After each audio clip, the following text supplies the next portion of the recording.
of Ellen G. White, August 5. Jesus an example to children and youth. Luke 2 verse 52, and Jesus increased in wisdom and stature and in favor with God and man. As Jesus looked upon the offerings that were brought as a sacrifice to the temple, the Holy Spirit taught him that his life was to be sacrificed for the life of the world.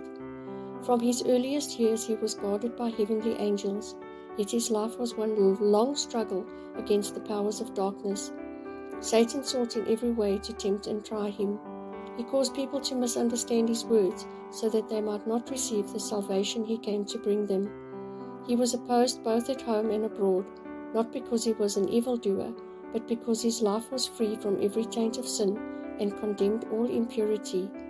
His stainless life was a rebuke, and many avoided his presence, but there were some who sought to be with him because they felt at peace where he was.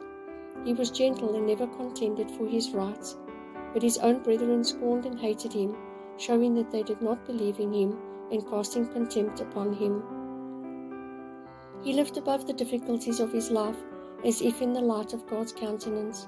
He bore insult patiently, and in his human nature became an example for all children and youth.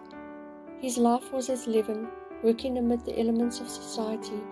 Harmless and undefiled, he walked amid the careless, the thoughtless, the rude and unholy. He mingled with the unjust publicans, the reckless prodigals, the unrighteous Samaritans, the heathen soldiers, the rough peasants, and the mixed multitudes.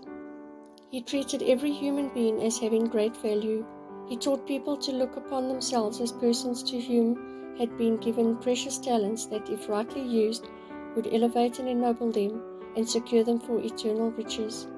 By his example and character, he taught that every moment of life was precious, as a time in which to sow seed for eternity. The Youth's Instructor, December 12, 1895. Jesus carried the burdens of the salvation of the human family upon his heart. He knew that unless people would receive him and become changed in purpose and life, they would be eternally lost. This was the burden of his soul, and he was alone in carrying this load.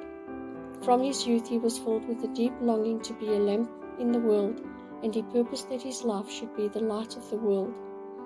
This he was, and that light still shines to all who are in darkness.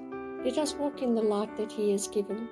The Youth's Instructor, January 2, 1896.